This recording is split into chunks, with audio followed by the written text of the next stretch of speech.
Consumption will always be there. The things you want to consume, the media you want to consume, the world that's forcing you to consume, it's not going away. But what is going away is your lifespan and your time and your ability to create something greater than yourself.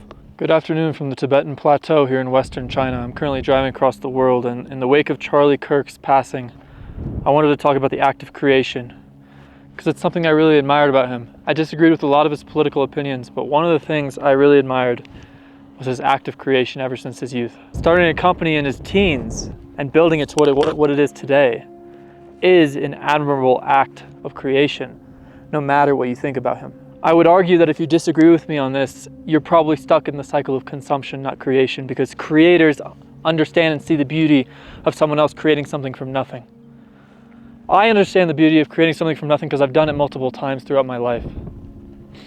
And I ask you to create, not by looking at his life, but looking at your own. A lot of your angst, a lot of your struggle, a lot of your depression, a lot of what might be unhappiness is coming from the act of consumption. Humans, our souls are meant to create. We're meant to create in this world of beauty. We're not meant to consume. I really appreciate one of his quotes. Again, this is not a man I agreed with, but you can find knowledge and find wisdom in people that you don't agree with.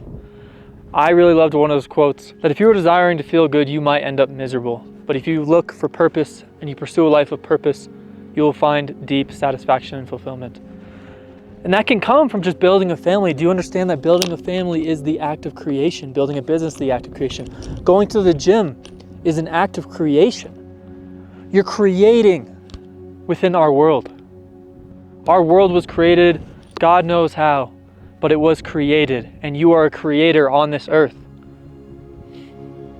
If you haven't realized that yet, you're missing a fundamental step of life. A step forward that you must take if you want to find fulfillment. The problem in today's world is that everyone around you is pushing you to consume because it's profitable for them. In a capitalist world, you're not asked to create, you're asked to consume, because your consumption profits others.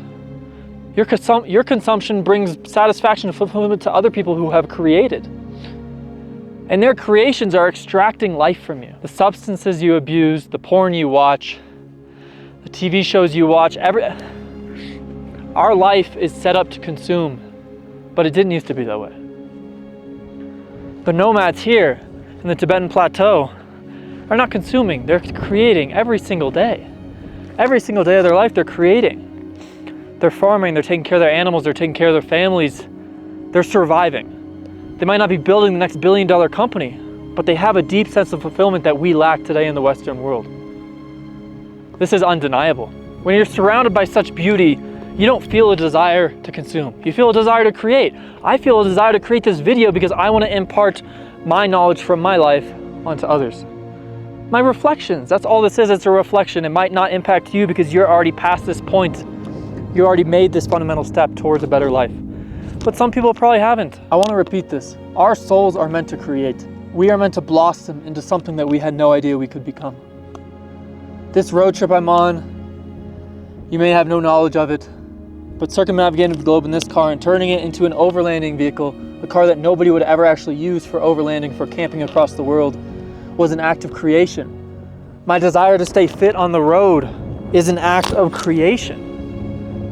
My desire to share a unifying mission is an act of creation, because I'm trying to do something that is unfathomable. To me, the act of trying to unify humanity, or even unify a community within a country, is the hardest task at hand, ever.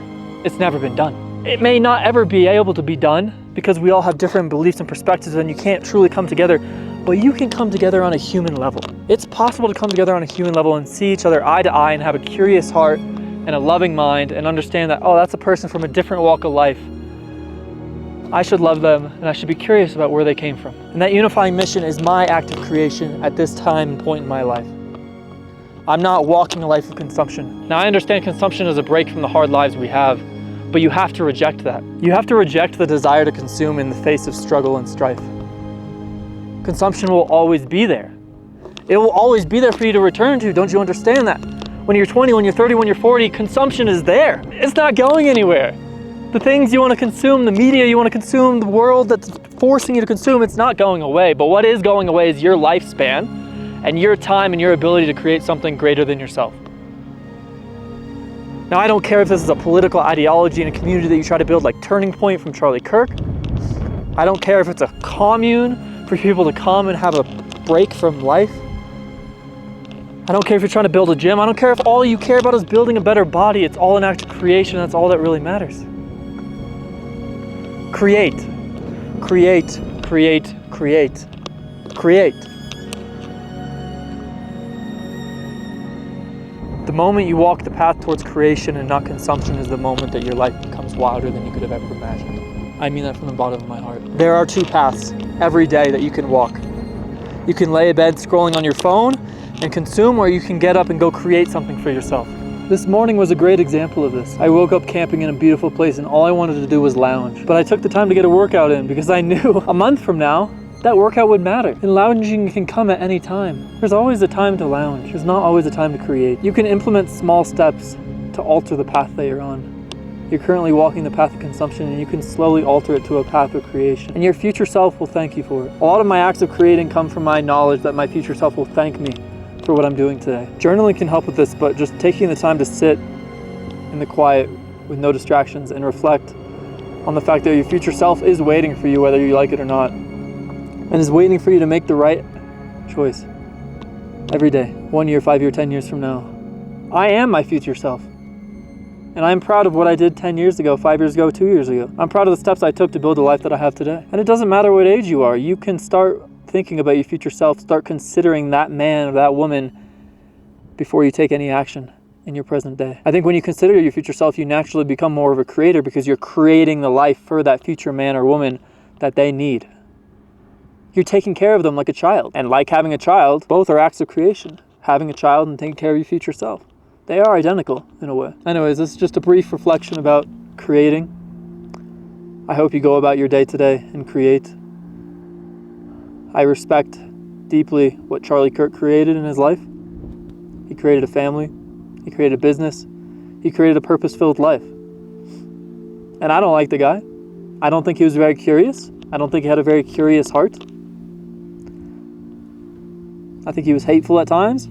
I don't think he necessarily respected other people's ways of life. But I think he was a decent man. A lost man can still be decent. A Christ-driven man is someone I can respect. Take what you can from a man that you disagree with and move on with life. I wish for a safer country. I wish for a more unified country. And I wish for a community of like-minded individuals that are focused on creation. And I hope someday I can build that. A community focused on self-mastery, focused on the beauty of life, the beauty of other individuals, taking care of each other, taking care of ourselves. Maybe one day you'll be a part of that community. Have a lovely day. Hope you enjoyed a couple of these views of the Tibetan Plateau, and I'll see you soon. Feel free to subscribe.